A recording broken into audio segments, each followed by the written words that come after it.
Another day, another basketball stories na naman ang pagkukwentuhan natin.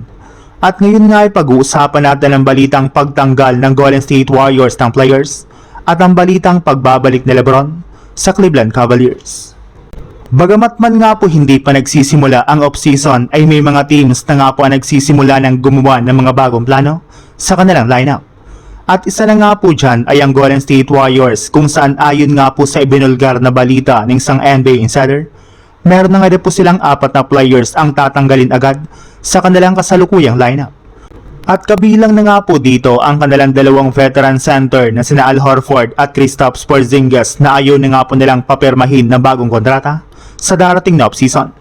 Balak na lang naman nga po nila na maghanap at kumuha ng big man na mas makakatulong sa kanilang kupunan.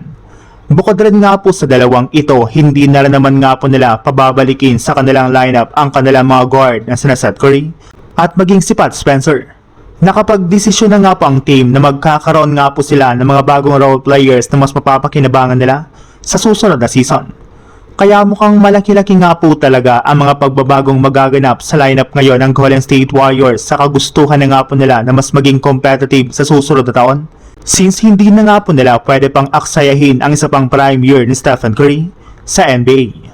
Sa ibang balita naman, dahil nga po sa pagkakalaglag ng Cleveland Cavaliers sa East Finals ay inaasahan na nga po na magkakaroon sila dito ng malalaking pagbabago sa kanilang kupunan. At isa na nga po dito ay ang posibilidad na pagpapabalik nila sa kanilang dating superstar na si LeBron James.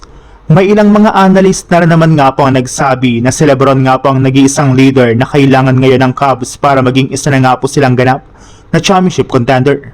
Maging ang kanilang mismong team owner nga po na si Dan Gilbert ay willing rin naman na bigyan ng kontrata si LeBron kapag naging isa na nga po itong ganap na unrestricted free agent sa darating na off-season. Payag rin naman nga po sila na papermahin ito ng mas malaking kontrata na hindi afford ibigay sa kanya ng ibang mga kupunan kagaya ng Los Angeles Lakers. Literal nga po na aagawin nila si LeBron sa Lakers sa pamamagitan ng pagbibigay nila sa kanya ng mas malaki at mas mahabang kontrata. Kaya sigurado nga na po na mapipilitan si LeBron na magdalawang isip kung babalik pa ito o hindi sa Los Angeles Lakers.